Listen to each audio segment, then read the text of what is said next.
We don't do that. Okay, we don't pay for features. We don't pay for followers. We don't pay for anything.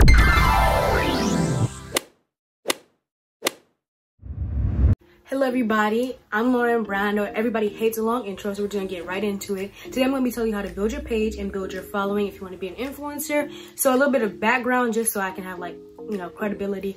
I'm also known as Raggedy Royal on Instagram, Twitter, and now YouTube.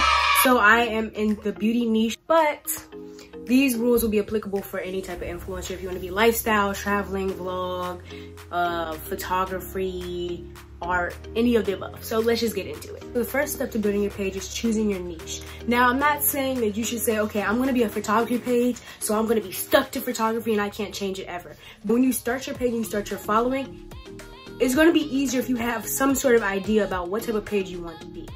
Also, knowing what type of page you want to be will help you with the next step, which is choosing your @. Now, this is very important because this is the moniker that you'll be known as online. So the goal for your @ is to be searchable. So here's a couple tips and tricks on how to be searchable. First of all, it needs to be something that people can spell and people can pronounce. Because if I tell you my @ out loud and I say my @ is magic is a 4 for the A, what I just said out loud, it's not translating, and you're not going to go home and say, okay, wait, where is the number and how do I spell this? It has to be something that you can say out loud. That's why I always say people should use real words because you can spell that, you can pronounce that. When I say that out loud, you can remember that and search that. On the same tip, I say stay away from symbols and unnecessary numbers because it's easier to remember Lauren Brown versus remembering Lauren Brown 237._. You miss one of those numbers, you're not going to find me. So you want to just make sure that your @ is searchable. You also want to have a little bit of fun with it. You don't want to be Makeup Girl 41. Who is that? There's so many. You don't want to be Makeup Girl and you don't want to be Photography Boy. Like, you want it to be unique. Okay, so I just wanted to clarify my last point just a little bit more. The reason why you don't want to be Makeup Girl is because it's not unique and it doesn't speak to who you are. So it's not drawing me in, it's not drawing my attention. Have fun with it. Make it something that people can remember, but also make it something that people can digest and that people can search. Next step, I have a whole bunch of notes here because I really want to make sure that I hit all the points, and my goal for this channel is to be that people can actually learn. So next, you're gonna do your bio. Your bio is very important. You want to show some things that may make you personable. You want to show some things that people can relate to. So say, for example, your age, where you're from, your school. I go to Howard. Oh yeah, go Bison. And I'm more inclined to follow Howard people back because we go to the same school. It shows a common interest. It shows, oh, hey, this is where I know you from. When you're an influencer, the people that follow you at first will probably be people that you know in real life. So you don't want to make it so that you have this username that is unique. You have Raggedy Royal, and then you have nothing in your bio that says that I'm Lauren Brown. It's just I don't know who this person is. I see a little picture of them when they follow me, but I can't tell who they are because nothing in their bio means anything. It doesn't explain anything. You don't want to get in your bio and just put heart, tree. You might want to say that you're a tree lover. That's something that people can relate to, especially if you're a nature lover. You might want to put hashtag Black Lives Matter, hashtag this, hashtag that, just to show some common interest. But you don't want to negate the bio and just put gibberish up there, because that is one of the first things people are going to see. After they see your name and your picture, they're going to look at your bio because it is literally at the top. Also, when it comes to your bio, you want to link your other platforms. So if you have an Instagram, you want to link your Twitter in there. And I think a really good tool is Linktree. If you go to Linktree, I think it's linktree.com. If you go to Linktree, they make a link. You tap on your link and it has different links in there. So I can link my Twitter, my YouTube, some articles about me. I can link a whole bunch of things in one link and put that in my bio. Just because a big part of influencing is navigating multiple platforms, and it's very important that you take the audience from one platform to different platforms. Another tip that I should have put with the @ is make sure that it's something that you can have on every single platform. I have Raggedy Royal on every single platform, so that when somebody follows me on Instagram and they say, dang, I wonder if she has a Twitter, all they have to do is put @Raggedy Royal, which is my Instagram @, and they can find me. You don't want to be Lauren Brown on here, Lauren Brianna on here, Raggedy Royal on here, Lauren B on here. Once again, we want to be searchable, we want to be findable. That is the first step to building a following. People have to find you to follow you. Okay, Next, you want to choose your type of page. So there's 3 types of pages on Instagram. You can be a regular page, you can be a business page, and you can be a creator page. I'm not going to suggest the creator page just because all the creators that I know, all my mutuals that have tried it, say that their engagement went down, and that's something that is detrimental to a page. I would never suggest something that I know that people have been harmed by. Your regular page, nothing really special about it. No links in bio, no little links, no public figure or whatever category you choose. It's just the starter Instagram account. Now, the business account. This is what I recommend for every influencer. People say that it messes up your engagement, but I've never experienced that. I even took myself off of business, went back to business just to see, and I didn't experience that. The business account, first of all, lets you choose a category. First of all, you have to have a Facebook to do it. But I have like a burner Facebook just so I can have a business account, okay? On your business account, it's gonna say my name. So it'll say Lauren B. Brown, and then it'll say public figure, education, those little categories in that light gray. You probably wonder, what does that mean? That means that they're a business account. So it just shows the category that they are in. There you go. That helps to your credibility. Also, there's a lot of cool features for your business account that are going to be important to building your following. So when you have a business account, it allows you to access and analyze your insights, which is going to be very, very important to building your page and to building your following. You need to be able to see what's working, what's not, who's coming on your page, where are they coming from. You need to see all these things, and you can do that in Instagram Insights. They'll tell you about the demographics of your followers. So I know like what my top 5 cities and my top 5 countries are. I know that most of my followers are women. I know that. I know what time they come online, because people always ask like, how do you know what time to post? Look at your insights. I know what time they come online. I know what time, and I use that to say, okay, well, maybe I should post at 3 o'clock. That's when most of my followers on. I can look at my content and I can see like which picture got the most likes, which picture got the most engagement overall, likes and comments, which picture made people follow me. Because you can say like, okay, rank all my pictures, all my content, and put it in order from most follows to like least follows. So you can say, oh, this picture you got 500 followers on this picture, but this picture you got 2. And that can help you to figure out what's working, what's not. Very, very important thing that the business account lets you have is those little links underneath your bio. So if you go on my page, underneath my bio, it says email. So all a brand has to do is hit email and send me an email. Once again, you want to be accessible. You want to make things as easy as possible to get your success. So I think I'm going to do a second video. You guys let me know if you're interested in this. I'm going to do a second video on how to work with brands and get PR and like working with brands type of thing for influencers. So if you're interested in that video, I'm going to do that video. Let me know down below if you want to see a part 2. But when it comes to working with brands, one of the easiest ways to weed yourself out of their pool of people that they want to work with is they can't figure out how to contact you. Because if I'm a brand owner and I'm looking for an influencer, I'm going to go with the one that has the email in their bio, because I don't have time to search. Also, if you're a business, if you own a business, you can also put, directions to your salon or to your workplace. You can put your website there. I think you can put call, email, website, directions, and text. You can put text. Like if you are a cosmetologist of some sort and you like people to text you to make their appointments, you can do that through your business account. So those little buttons can boost your sales in your business, because now people can figure out how to find you and can help people contact you more easily. I've gotten some really big deals because people just send it to that email, and you get to choose what you want, the email or the texting or the whatever it is. You can go in there and choose. So it's not my like personal email. I purposely put my raggyroyal@gmail.com in there. Now you have built your page. Technically, you have made your page. You have an @ you have a bio, you have a business account, you have some links so that people can find you more easily. Now it's time to explore. At this point, you probably only have a couple followers, and they're probably your friends and family of real life. Now that your page is made, do not, if you don't hear anything else in this video, do not go and start following everybody and their mother. Because one of the biggest things on social media, when people come to your page, they're gonna look at your following to follower ratio. It's a natural human thing. People might think it's shallow or whatever. It's a natural human thing. If I see that you're following 4,000 people and 400 people are following you, I'm saying, okay, that ratio is really off. There's something that's wrong there. If you're following all these people and you're only leading 400, You see what I'm saying?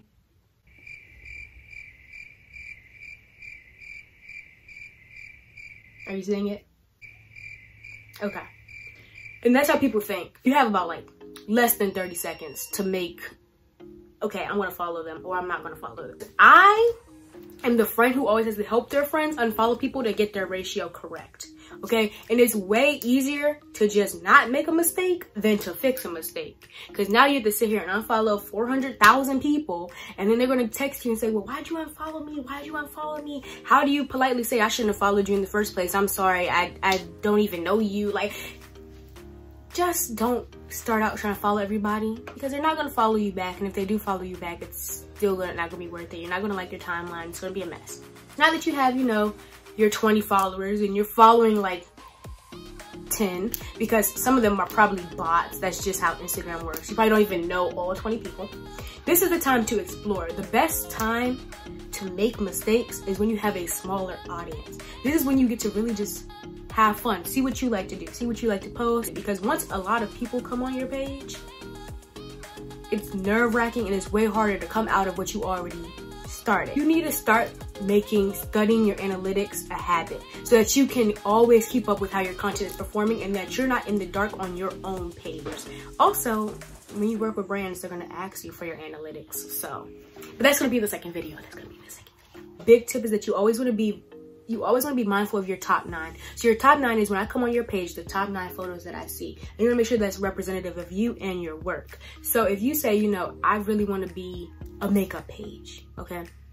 But your top 9 is all outfits, it's not representative of the niche, it's not representative of the goal that you have. Now, I'm not saying, okay, the top 9 has to be all makeup photos, and I really like taking outfit photos, and why can't I post my outfit photos? I'm not saying that, but I am saying be mindful of how you're coming off to somebody who comes on your page for the first time and doesn't know what you want to do. They have no clue who you are, and you're not telling them who you are if you're posting a whole bunch of content that doesn't have to do with your niche. When it comes to Now, when it comes to what to post, I always say post what you want to post, okay? Even if it's not in the trends right now, trends come and go.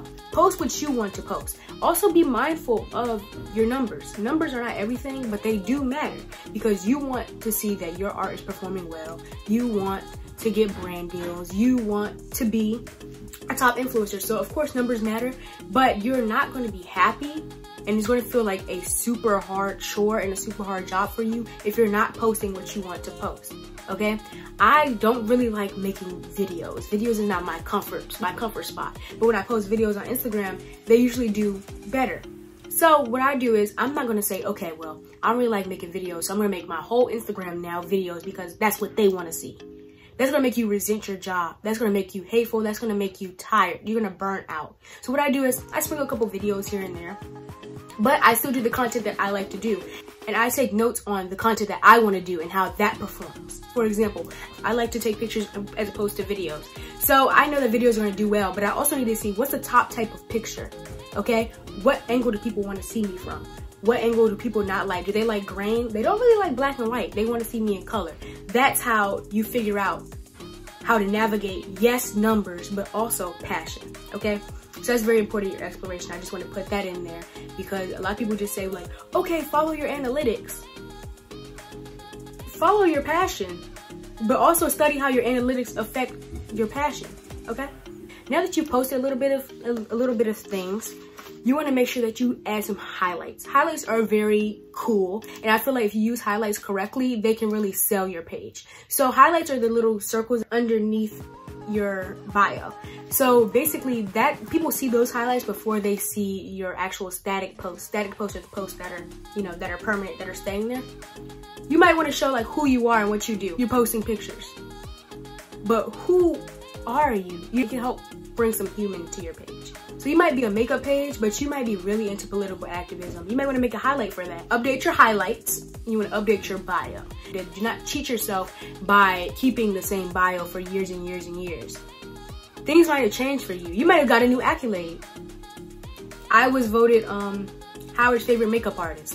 I thought that was so cool. Well, this is going in my bio. This is going in my bio. And also, shows that, hey, I go to Howard. So now you know 2 things about me. I always believe that putting God first in anything. Put a little cross, put your favorite Bible verse in there. You never know who's gonna come on your page and like, dang, that's my favorite Bible verse. Now y'all are connecting at another lane. Okay, I'm going on a rant, but whatever. I asked on my Instagram story for questions to build my notes on this, because it's no point of me just getting on here talking about what I want to talk about if it doesn't answer any questions.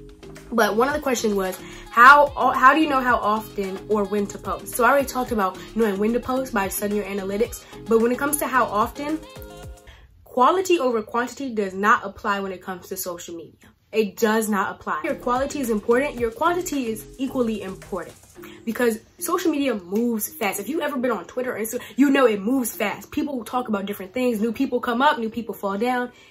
And if you take yourself out of that algorithm and you take yourself out of the conversation, it'll be hard to get back in. If I'm trying to figure out who to unfollow, am I going to unfollow the person who always posts and keeps me updated on their life and I always see them, or I'm going to unfollow the person who never posts? Which will I be losing out on?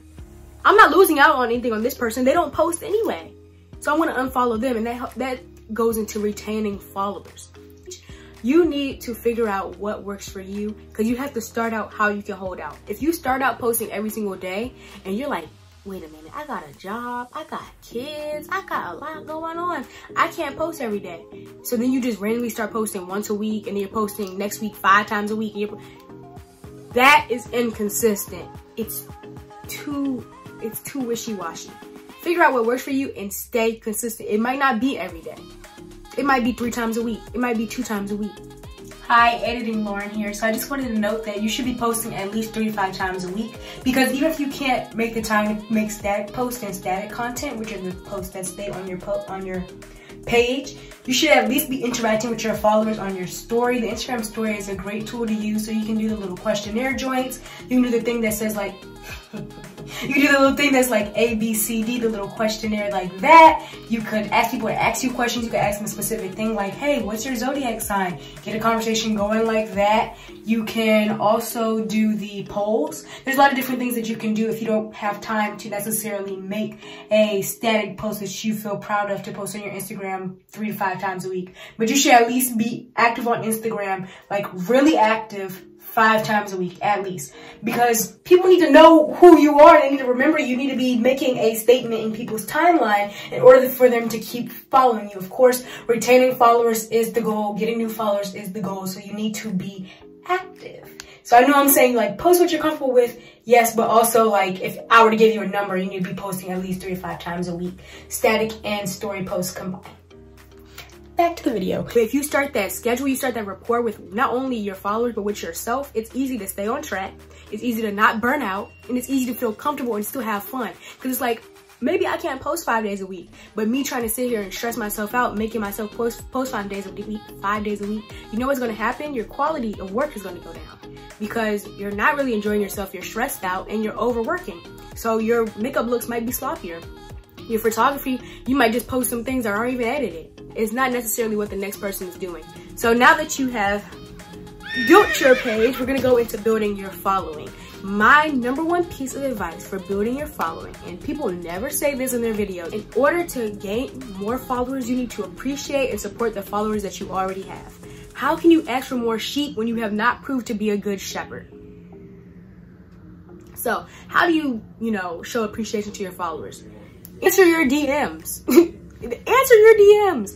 Answer when people ask you questions. Answer when people send you compliments. Nobody wants to follow somebody who they think is, high and mighty. You're not even helpful. Like what is the point of following you? Answer your comments, especially when people ask you questions. I remember when I first made my page, God just told me, I start singing. I start singing because I can't help it.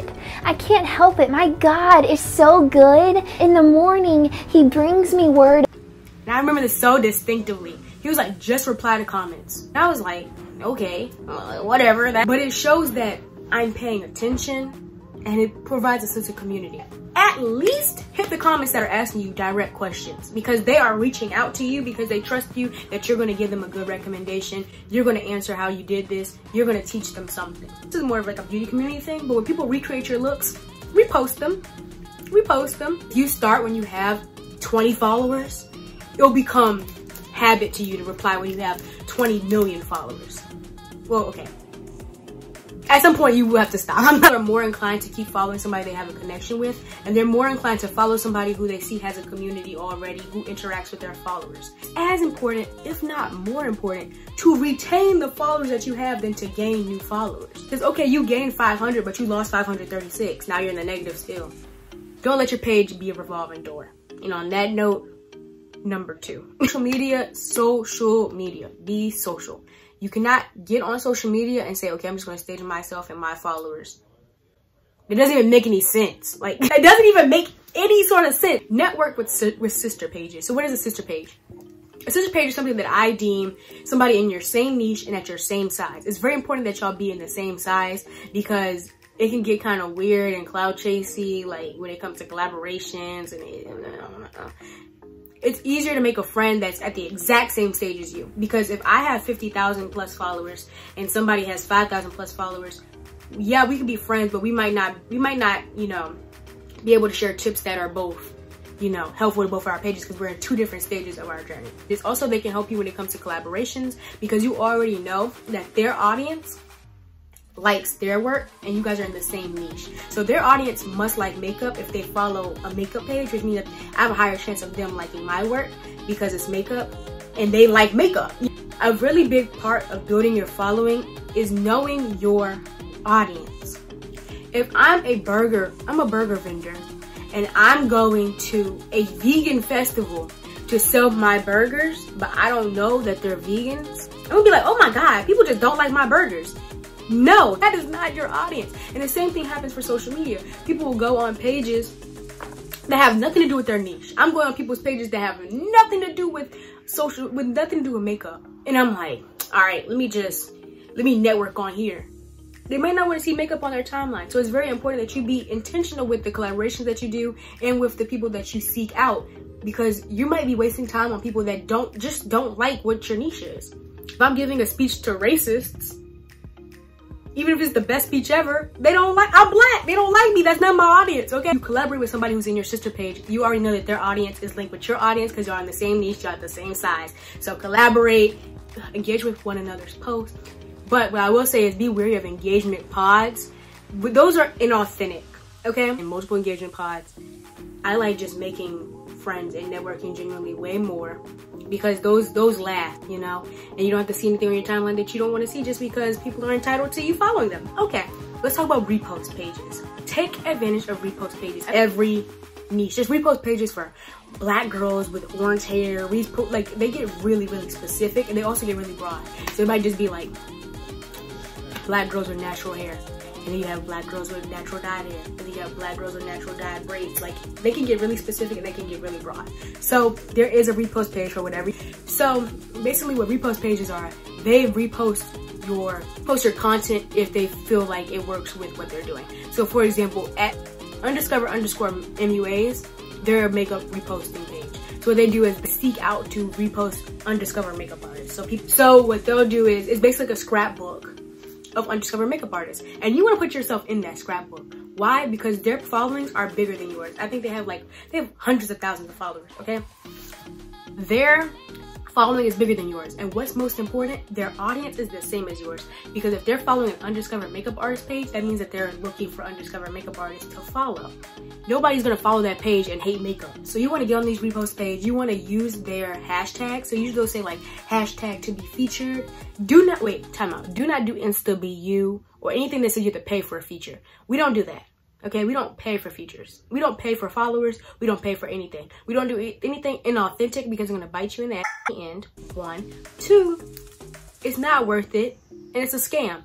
Do not pay for anything. When it comes to building your page, do not pay to promote a post because you will not reach a bigger audience. And pay for followers because, first of all, when you work with brands, they can see that and they will, you know, not work with you. Instagram can take your account and it's very obvious when you have 10,000 followers but 30 likes. And do not pay to be featured on repost pages.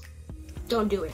So what will happen is they'll say, you know, use this hashtag, be reposted, add us, you know, mention us in your caption and tag us in your post. So you do that and they can choose whether or not to repost you. And if your work is, once again, quality, they'll repost you. And now you have, you know, new people that are engaging with your work, who are seeing you for the first time, and who are following you. Also look at the hashtags that they follow. Use those hashtags, because then you'll automatically show up in their timeline. Other than, you know, using the hashtags, mentioning them and tagging them, also go into their followers list and see anybody that you like. I used to do some undiscovered makeup artists all the time, just because I wanted to find more black young artists who worked in color. And I was like, well, I might as well just start here. I already follow the page. So I would go through their followers and like who they're following. Usually their followers has way more people.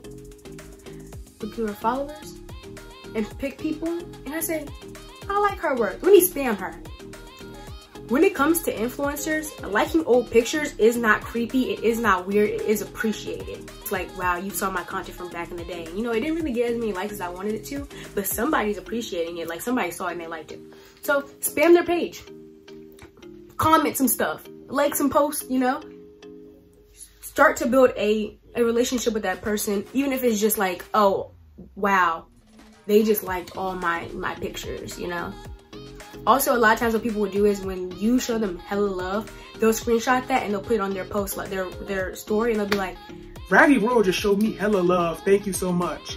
Now they put that on their story, which means that their followers are looking at you and they're gonna be like, who the hell is Raggedy Royal? And they're like, wait, I like her work too. Because you already know that their audience is your audience, because they're doing makeup, I'm doing makeup, they're gonna like you know what I'm saying? And this is not just makeup, this is everybody. So you might just wanna go through, you know, spam some people. You know, show some love.